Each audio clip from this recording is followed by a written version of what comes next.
सभी देशवासियों, विशेष रूप से महिलाओं को अंतर्राष्ट्रीय महिला दिवस की हार्दिक बधाई और शुभकामनाएं देती हूँ। ये दिवस महिलाओं की उपलब्धियां का सम्मान करने, उनके अधिकारों के प्रति जागरूकता बढ़ाने और महिला पुरुष समानता को बढ़ावा देने के प्रति स्वयं को समर्पित करने का अवसर है। इस सम्मेलन का विषय नारी नेतृत्व से विकसित भारत अत्यंत प्रासंगिक है। आज अंतर्राष्ट्रीय महिला दिवस मनाने की परंपरा के 50 वर्ष पूरी हो रहा है। इसमें कोई संदेह नहीं है कि इस कालखंड में नारी समुदाय ने अभूतपूर्व प्रगति की है।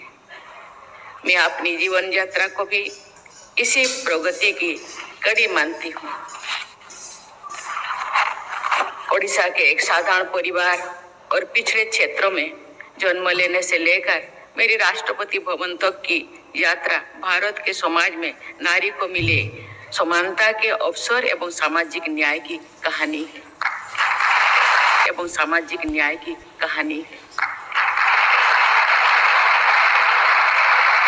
मुझे विश्वास है कि महिलाओं की सफलता के उदाहरण निरंतर बढ़ते ही जाएंगे। मुझे बताया गया है कि इस सम्मेलन में महिला सशक्तिकरण की दशा और दिशा पर चर्चा होगी।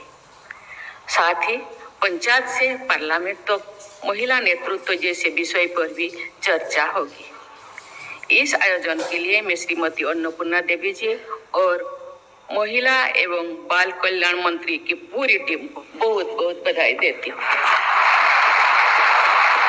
देवियों और स्वजनों, देश की नारी शक्ति राजनीतिक, आर्थिक और सामाजिक रूप से सशक्त बने और विकसित भारत के हमारे संकल्पों को नेतृत्व प्रदान करे, इसके लिए भारत सरकार निरंतर प्रयास कर रही है। नारी शक्ति बंधन अधिनियम के द्वारा लोकसभा और विधान सभाओं में महिलाओं के लिए आरक्षण का प्रावधान उनके राजनीतिक सशक्तिकरण की दिशा में ऐतिहासिक कदम है।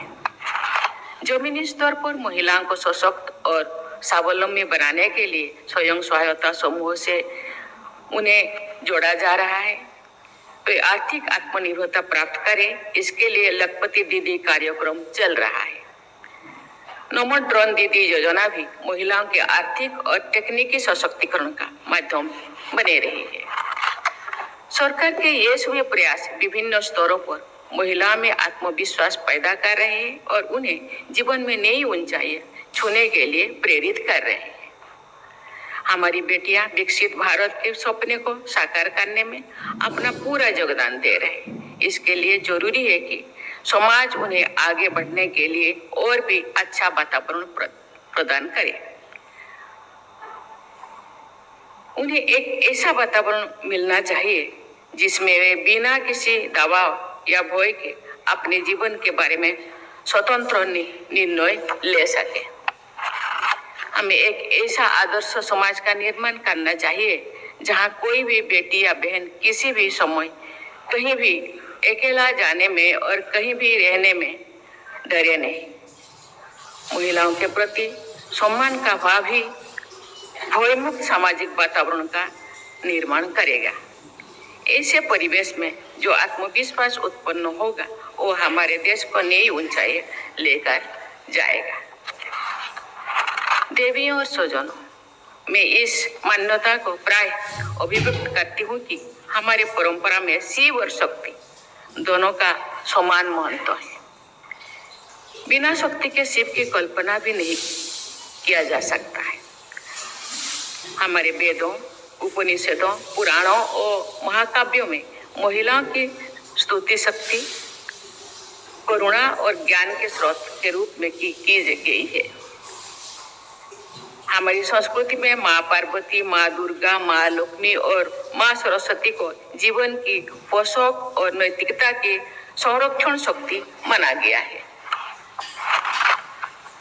ये भी एक कटु सत्य है कि कुछ सामाजिक पूर्वाग्रह, रीति रिवाज और प्रथाएं महिलाओं की प्रगति में बाधक रहे हैं।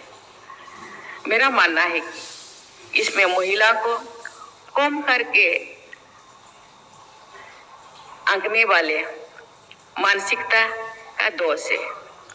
इस दोषपूर्ण मानसिकता का महिला पुरुष की स्वाभाविक विशेषताओं से कोई संबंध नहीं है। मैं प्रायः कहती हूँ, स्त्री और पुरुष एक ही रथ के दो पहिया है। अगर रथ का एक पहिया ठीक से नहीं चलेगा तो रथ कैसे आगे बढ़ेगा। स्त्री और पुरुष दोनों को एक दूसरे के सहयोग करना चाहिए, एक दूसरे का सहयोगी है, पूरक है। हमने जो भी महिलाओं की प्रतिभा का सम्मान किया, उन्होंने हमें कभी भी निराश नहीं किया। संविधान सभा की सदस्य रही सरोजिनी नायडू, राजकुमारी अमृत कौर, सुचेता कृपलानी और हंसाबेन मेहता जैसे विभूतियों के योगदान को हम भुला नहीं सकते। ऐसे अनेक उदाहरण मौजूद है जहां महिलाओं ने अपनी बुद्धि, विवेक और ज्ञान के बल पर छाती अर्जित करके न केवल सर्वोच्च स्थान प्राप्त किया, बल्कि देश और समाज की प्रतिष्ठा भी बढ़ाई है। चाहे वह विज्ञान हो, खेल हो, राजनीति हो या समाज सेवा हो, सभी क्षेत्रों में महिलाओं ने अपनी प्रतिभा के प्रति आदर भाव का संचार किया है।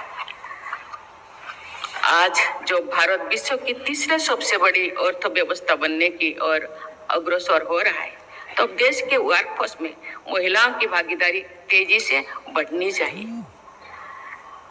वर्कफोर्स में महिलाओं की भागीदारी बढ़ने के लिए उन्हें शिक्षा और नौकरी से समान अवसर प्रदान करना महत्वपूर्ण है। देश के सभी हिस्सों में विश्वविद्यालयों की दीक्षांत समारोह में मैं जाती हूँ। वहाँ के अपने अनुभवों के आधार पर मैं कह सकती हूँ कि उचित अवसर मिलने पर हमारी बेटियां असाधारण सफलता प्राप्त कर सकते हैं। देवी और स्वजन, भारत ही नहीं, अन्य देशों में भी महिलाओं की वर्कफोर्स में कम भागीदारी होने का एक कारण ये सोच भी है कि महिलाएं अपने बच्चों की देखभाल के लिए छुट्टी ले लेगी या काम पर कम ध्यान दे पाएगी। लेकिन क्या ये सोच सही है?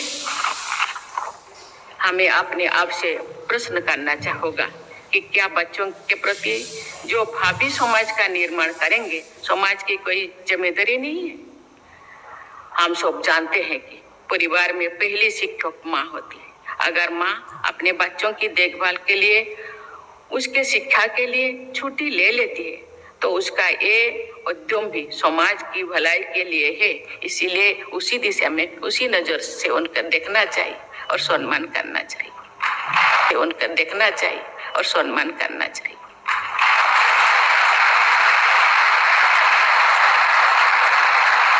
एक माँ अपने प्रयासों से बच्चों के आदर्श नागरिक बना सकती है। मेरा मानना है कि स्वावलंबी, स्वाभिमानी, स्वतंत्र और सशक्त नारी के बल पर ही विकसित भारत का निर्माण हो सकता है। विकसित भारत का संकल्प हम सब का संकल्प है, जिसे हम सभी को मिलकर पूरा करना होगा। इसीलिए मैं सबसे अपील करूंगी कि महिला को सबल, सशक्त और आत्मनिर्भर बनने में हर कदम पर सहयोग करें। मैं महिलाओं से कहना चाहूंगी कि ये पूरे आत्मविश्वास, लगन और मेहनत से अपने जीवन में आगे बढ़े और देश तथा समाज के निर्माण में अपना योगदान दे। मेरी शुभकामनाएं आपके साथ है। आप सभी को एक बार फिर अंतर्राष्ट्रीय महिला दिवस की बहुत बहुत शुभकामनाएं। धन्यवाद। जय हिंद, जय भारत।